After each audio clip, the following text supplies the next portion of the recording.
योग आसन प्राणायाम आदि करते हैं तब इसका पूरा लाभ होता है। तो मैं आपको आपकी जिंदगी के लिए छोटे छोटे कुछ 4 नियम बताना चाहता हूं और ये 4 नियम का पालन आप सब करिए। मैं आपको विनम्रता पूर्वक लेकिन विश्वास से कहता हूं कि ये 4 नियम का जो भी पालन करेगा जिंदगी में बीमारी और रोग उसको कभी आएंगे नहीं। परम पूजनीय स्वामी रामदेव जी खुद 40-45 साल से इन 4 नियमों का पालन करते हैं। आप भी अगर ये पालन करेंगे तो बहुत अच्छा होगा। मैं भी करता हूं मेरे जीवन। मैं पिछले 15 वर्षों से योग प्राणायाम करता हूं, उसके साथ कुछ नियम मैंने बनाए हैं, वो नियम का पालन करता हूं और वही नियम आपको बताना चाहता हूं। स्वामी जी पालन करते हैं, मैं करता हूं, हमारे लाखों योग शिक्षक करते हैं और इन नियमों का पालन करने से हमको इतना लाभ हुआ है कि कभी बीमारी आती नहीं। 15 साल से मैंने हर बार मेरा बीपी चेक किया, नॉर्मल है, शुगर नॉर्मल है, ट्राइग्लिसराइड्स नॉर्मल है, कोलेस्ट्रॉल नॉर्मल है। पिछले 15 साल में कभी सर्दी जुकाम भी नहीं हुआ, गला भी नहीं बैठा, कभी हॉस्पिटल नहीं देखा, कभी डॉक्टर के पास नहीं गए, क्योंकि जरूरत नहीं पड़ी। और वो जरूरत नहीं पड़ी क्योंकि हम निरोगी हैं, स्वस्थ हैं। ये निरोगी और स्वस्थ होने के लिए आयुर्वेद की एक छोटी सी जानकारी आपसे मैं शेयर करना चाहता हूं। आयुर्वेद में यह कहा गया है कि किसी भी व्यक्ति को निरोगी होना है, रोग मुक्त होना है, तो अपने जीवन में 3 बातों का ध्यान रखे। अपना वात, पित्त और कफ तीनों का संतुलन रखे। वो 3 तरह के दोष हैं हमारे शरीर में, वात, पित्त, कफ। आपने सुना होगा ये त्रिदोष आधारित शरीर है। जब वात बहुत बिगड़ जाता है तो 80 से ज्यादा रोग आते हैं। जब पित्त बहुत बिगड़ जाता है तो लगभग 46 से 50 रोग आते हैं और जब कफ बिगड़ जाता है तो 28 रोग आते हैं और वात, पित्त, कफ तीनों बिगड़ जाएं तो 148 रोग आते हैं। सर्दी, खांसी, जुकाम से लेकर और कैंसर तक जो आखिरी रोग माना जाता है, ये सब वात, पित्त, कफ के बिगड़ने का खेल है। तो इस देश के आयुर्वेद चिकित्सा के सबसे महान लोगों में से कुछ नाम आप जानते हैं, जैसे चरक ऋषि, जैसे सुश्रुत ऋषि। ऐसे एक ऋषि हुए बाघभट्ट। बाघभट्ट ऋषि ने एक पुस्तक लिखी है, उसका नाम है अष्टांग हृदयम, और एक पुस्तक लिखी है उसका नाम है अष्टांग संग्रहम। इन दोनों पुस्तकों में उन्होंने 7000 नियम बताए हैं। उनमें से 4 बताता हूं, अच्छे लगे तो आज से ही पालन करो और दूसरों को भी बताओ ताकि कोई भी इन नियमों का पालन करे तो बीमार ही ना पड़े। ये चारों नियम हैं वात, पित्त और कफ को संतुलित रखने के लिए। अब वात, पित्त, कफ तीनों एक साथ आपके संतुलित रहें तो उसके लिए पहला नियम है खाना खाने के तुरंत बाद पानी नहीं पीना। ये पहला नियम है। आप बोलेंगे ये तो बड़ी मुश्किल बात है, खाना खाते ही पानी पीते हैं हम तो सबके सब, और बिना पानी पिए खाना ही नहीं खाते। कई लोग तो खाने से ज्यादा पानी पीते हैं, खाना कम खाते हैं, पानी ज्यादा पीते हैं। ये खाना खाने के बाद पानी कभी भी नहीं पीना, क्योंकि महर्षि बाघभट्ट कहते हैं भोजनांते विषम वारी, माने भोजन के अंत में पानी पियो तो जहर के पीने के जैसा है। इसलिए वो कहते हैं कभी भी खाने के तुरंत बाद पानी मत पियो। अब आप मुझे पूछोगे क्यों नहीं पिए, कारण बता दो। कारण मैं बताना चाहता हूं सरल भाषा में। हम जब खाना खाते हैं ना तो पेट में सारा खाना इकट्ठा होता है। पेट में एक स्थान होता है, उसको हम कहते हैं जठर। संस्कृत में, हिंदी में जठर कहते हैं, अंग्रेजी में उसको एपिगैस्ट्रियम कहते हैं, हिंदी में कुछ लोग उसको आमाशय भी कहते हैं। ये जठर छोटा सा स्थान है। आपके पेट में नाभि है ना, उसके लेफ्ट साइड में बाईं तरफ छोटा सा स्थान है। सारा खाना आपका इसी स्थान पर आता है। जो भी आप खाते हो, रोटी, चावल, दाल, सब्जी, दूध, दही, कुछ भी खाओ, सब कुछ जठर में आता है। अब जठर में जैसे ही खाना इकट्ठा होता है तो उसमें आग जलती है और उस आग को कहते हैं जठर अग्नि, मिला के बोल देते हैं जठराग्नि। आप जैसे ही खाना खाते हो पेट में जठर में अग्नि जलती है, वो अग्नि खाने को पचाती है। और अग्नि खाने को ऐसे ही पचाती है जैसे रसोई घर की अग्नि खाने को पकाती है। आपके रसोई घर में आप अग्नि जलाओ, उसके ऊपर दूध रख दो, दूध में थोड़ा चावल डाल दो, अग्नि जब तक जलती रहेगी खीर तब तक बनती रहेगी। आप घर में अग्नि जलाओ, उसके ऊपर पानी रख दो, उसमें दाल डाल दो, दाल की पकने की क्रिया तब तक चलेगी जब तक अग्नि जलेगी। ऐसे ही पेट में होता है, जैसे ही आपने खाना खाया पेट में अग्नि जलती है, और जब तक अग्नि जलती है तो खाने के पचने की क्रिया चलती है। जैसे रसोई घर में खाना पकाते हैं वैसे ही पेट में भी खाना पकता है, इसी को हम पचने की क्रिया कहते हैं, अंग्रेजी में उसको डाइजेशन कह देते। तो आपने खाना खाया, पेट में अग्नि जल गई, अब वो खाने को हजम करेगी, पचाएगी।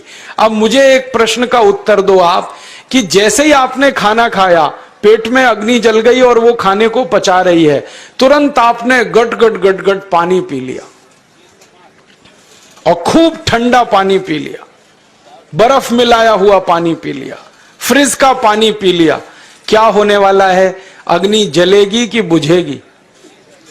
अग्नि के ऊपर पानी डालो तो अग्नि और पानी की दोस्ती नहीं है, दुश्मनी है। पानी अग्नि को बुझा देता है। तो आपने खाना खाया, अग्नि जली, पीछे से गटगट पानी पी लिया, अब अग्नि शांत हो गई, अब खाना पचेगा नहीं, तो वो पेट में पड़ा पड़ा सड़ेगा, और सड़ा हुआ खाना 100 से ज्यादा विष पैदा करेगा, और वो 100 विष आपकी जिंदगी को नरक बना देंगे, और जिंदगी भर आप बीमार पड़े रहेंगे। आपको मालूम है, कई लोग कहते हैं मुझे पेट में बहुत गैस बनती है। ये गैस उन्हीं को बनती है जिनका खाना हजम नहीं होता। कोई लोग कहते हैं कि मुझे पेट में जलन होती है, ये जलन उन्हीं को होती है जिनका खाना पचता नहीं। कोई कहते हैं कि मेरे पेट में एकदम गुम हो जाता है, फूल जाता है, ये सब वो लक्षण हैं जब खाना पचता नहीं। तो खाना पचेगा नहीं तो सड़ेगा, सड़ेगा तो विष पैदा करेगा, और वो विष आपको बीमार करेंगे। इसलिए महर्षि भागवत ने कहा, खाना खाते ही पानी मत पियो। समझ में आया? फिर आप बोलोगे कितनी देर तक नहीं पिए? कम से कम 1 घंटे तक। 1 घंटे बाद पानी पियो। आप बोलोगे जी 1 घंटा क्यों? ये जो अग्नि जलने की क्रिया है ये लगभग 1 घंटे तक ही चलती है पेट में, उसके बाद अग्नि अपने आप शांत हो जाती है, उसके बाद पानी पी लो। तो खाना अगर 10 बजे खाया तो 11 बजे पानी पियो, 11 बजे खाया तो 12 बजे पियो, 12 बजे खाया तो 1 बजे पियो, 1 घंटे बाद पानी पियो। अब आपके मन में यह सवाल आ सकता है कि खाना खाने के पहले पी लें क्या? हाँ पी लो, 40 मिनट पहले पेट भर के पानी पी लो। 10 बजे खाना खाना है, 9:20 पे खूब पानी पी लो, जितना पी सकते हो। 11 बजे खाना खाना है, 10:20 पे पी लो, खूब पानी पी लो, 40 मिनट पहले। आप और एक सवाल पूछ सकते हो कि अच्छा ठीक है, खाने के बाद पानी तो नहीं पिएंगे, कुछ और पी सकते हैं क्या पानी को छोड़कर? तो उसके लिए भागवत जी कहते हैं कि खाने के तुरंत बाद अगर पीना है तो दही की लस्सी पियो, मट्ठा। खाने के बाद अगर तुरंत पीना है तो फलों का रस पियो, गन्ने का रस पी लो, संतरे का रस पी लो, मौसमी का रस पी लो, अनार का रस पी लो। अब आप कहोगे ये सब महंगी महंगी चीजें बता रहे हैं, गन्ने का रस, संतरे का रस, अनार का रस, पैसे तो है नहीं।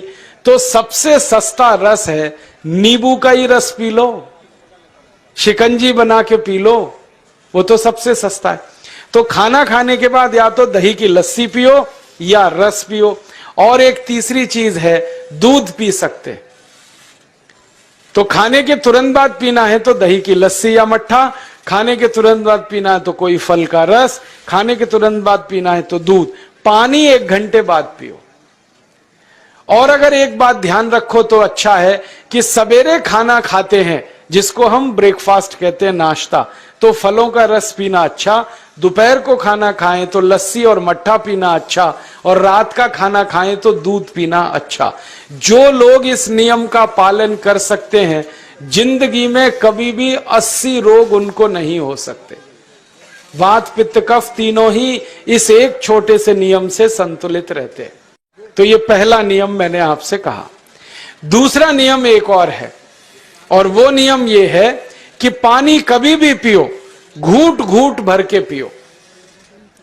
जैसे गरम चाय पीते हैं, गरम कॉफी पीते हैं, गरम दूध पीते हैं, एक एक घूट भर के, एक एक सिप करके, ऐसे ही पानी पीने की आदत डालो।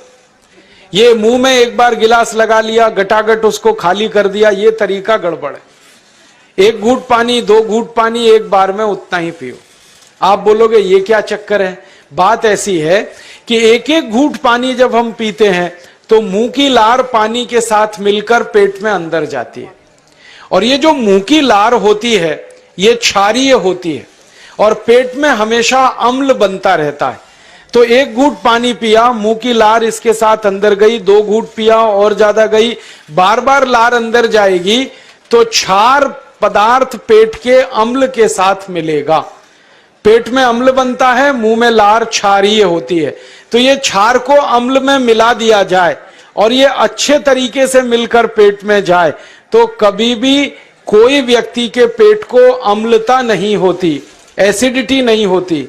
और पेट में अम्लता नहीं होती तो रक्त में अम्लता नहीं होती, और जिनके रक्त में अम्लता नहीं होती उनकी जिंदगी में कभी भी वात पित्त कफ के असंतुलन की स्थिति पैदा नहीं होती। इसलिए पानी घूट घूट करके पीना। मैं आपको एक छोटा सा मेरा ऑब्जर्वेशन बताता हूं, परीक्षण। आप भारत देश में या दुनिया में कहीं भी जाओ, मनुष्य को छोड़कर पशु पक्षियों को देखना शुरू करो, वो पानी कैसे पीते। किसी चिड़िया को पानी पीते हुए देखो, किसी पक्षी को पानी पीते हुए देखो, वो चोंच के एक बूंद ही के बराबर ही पानी उठाता है। एक बार में एक बूंद पानी लेगा, फिर थोड़ी देर चोंच चलाएगा, फिर पिएगा, फिर दूसरी बूंद लेगा, फिर चोंच चलाएगा, फिर पिएगा, फिर तीसरी बूंद। एक एक बूंद पक्षी पानी पीता है। कुत्ते को पानी पीते हुए देखो, चाट चाट के पानी पीता है। शेर को पानी पीते हुए देखो, चाट चाट के पानी पीता है। जितने जानवर चाट कर पानी पीते हैं, जितने पक्षी एक एक घूंट पानी पीते हैं, किसी भी पक्षी और किसी भी जानवर को डायबिटीज नहीं है, किसी को अर्थराइटिस नहीं है, कोई पक्षी ओवरवेट नहीं है, कोई पशु ओवरवेट नहीं है। वो सब स्लिम और ट्रिम है, क्योंकि वो इतने होशियार हैं कि पानी चाट के पीते हैं या घूट घूट करके पीते। अब मुझे ये हैरानी होती है कि ये पशु पक्षियों को कौन सिखाता है? वो अपने जन्म से ये ज्ञान सीख के आते। उनका कोई गुरु नहीं है, उनका कोई विद्यालय नहीं है, उनके कोई प्रशिक्षण शिविर नहीं लगते, फिर भी उनको इतनी अकल है कि पानी घूट घूट पीना। और हम ये मनुष्य जिनके इतने गुरु, इतने विद्यालय, इतने कॉलेज, सीखने वाले, सिखाने वाले, और हम मूर्खों के मूर्ख गटागट गटागट पानी पीते रहते। तो पानी पीने का तरीका बदल दो, घूट घूट भर के पानी पियो। ये दूसरा नियम है। तीसरा नियम है कि जिंदगी में कितनी भी प्यास लगे, ठंडा पानी कभी मत पियो। बर्फ डाला हुआ पानी, फ्रिज में रखा हुआ पानी, वाटर कूलर का पानी जिसका तापमान बहुत कम है, ये कभी मत पीना। क्यों? क्योंकि शरीर आपका गर्म है और पानी ठंडा है। अब होता क्या है वो मैं समझाता हूं सरल भाषा में। पेट तो गर्म है, अब इसमें ठंडा पानी डाल दिया आपने तो अंदर झगड़ा होता है।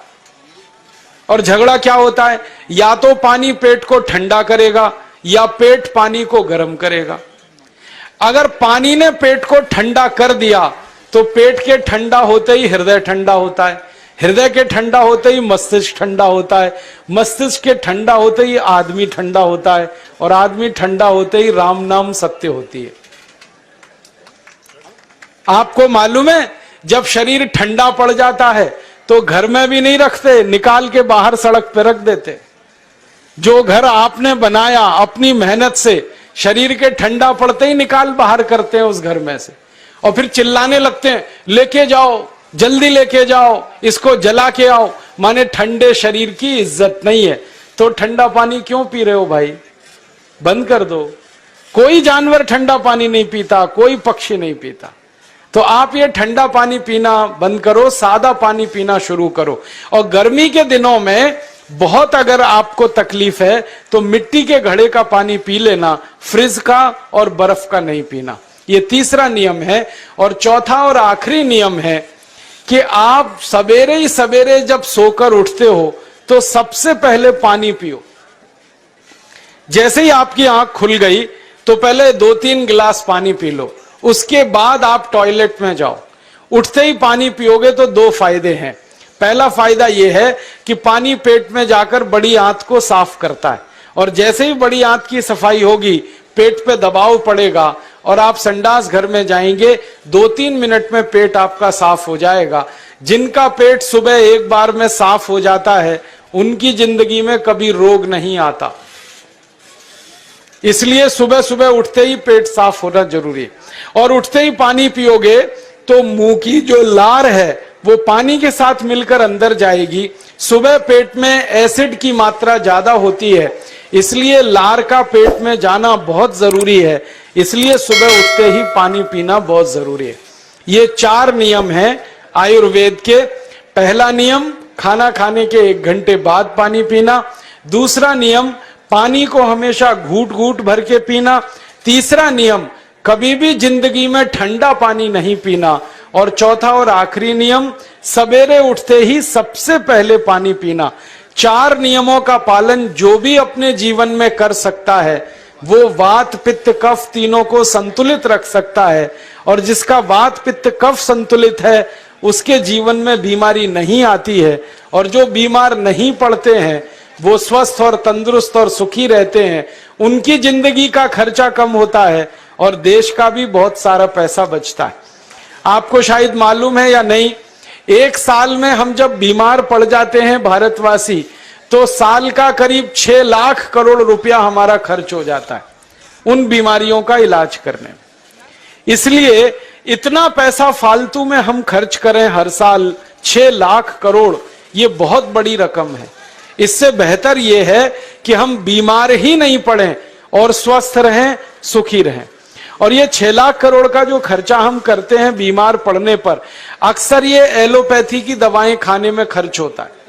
और जो एलोपैथी की दवाएं हम खा रहे हैं जैसे paracetamol, Baralgan, butazone, oxyphenbutazone, aspirin, Disprin, Novalgin, ये सब ऐसी खराब दवाएं हैं जो दुनिया के देशों में 20 साल पहले बंद हो चुकी हैं, भारत में धड़ल्ले से बिक रही हैं और हमको बीमारियों से ज्यादा गंभीर बीमारियों में फंसा रही। ज्यादातर दवाएं जो आप खाते हो वो किडनी खराब कर देती हैं, लीवर खराब कर देती हैं, आंतों में घाव कर देती हैं, विकलांगता आ जाती है, पैरालिसिस हो जाता है, ब्रेन हेमरेज हो जाता है, हार्ट अटैक आ जाता है। दुनिया में लगभग इस समय 84,000 दवाएं बिकती हैं और आपको सुनकर हैरानी होगी उनमें से मात्र 117 दवाएं हैं जो काम की हैं, बाकी सब बेकार की दवाएं हैं। उन बेकार की दवाओं को खाकर हम 6 लाख करोड़ खर्च करते हैं। ये बहुत दुख और अफसोस की बात है। और ये 6 लाख करोड़ का खर्चा समाज के वो लोग करते हैं जिनको जिंदगी में हर समय अपना आर्थिक स्थिति को देख के चलना पड़ता है, जिनकी आमदनी बहुत नहीं है, जिनके घर में आमदनी के बहुत ज्यादा साधन नहीं है, उनको ये पैसा खर्च करना पड़ता है। तो कई बार क्या होता है, किसी का घर बिक जाता है, किसी का खेत बिक जाता है, किसी के घर के गहने गिरवी रख जाते हैं, किसी को कर्ज लेना पड़ जाता है, किसी को कर्ज लेकर दोबारा कर्ज लेना पड़ जाता है। मैंने इस हिंदुस्तान में पिछले 15 साल के प्रवास में देखा कि गांव-गांव के गरीब किसान कर्ज ले लेकर ये महंगी दवाएं खाकर इलाज करते हैं, डॉक्टरों को पैसा देते हैं, दवा कंपनियों को देते हैं, और वो पैसा फिर इस देश में से दूसरे देश में चला जाता है, क्योंकि अक्सर ये दवाएं बनाने वाली कंपनियां विदेशी होती हैं। तो हम 6 लाख करोड़ खर्च करें अपने खून पसीने की कमाई का, उससे अच्छा ये है बीमार ही ना पड़े, दवा खाने की जरूरत ही ना पड़े, तो हम सुखी रहें, स्वस्थ रहें। तो योग प्राणायाम करें, 4 नियमों का जीवन में पालन करें, बहुत आसान है आपके लिए।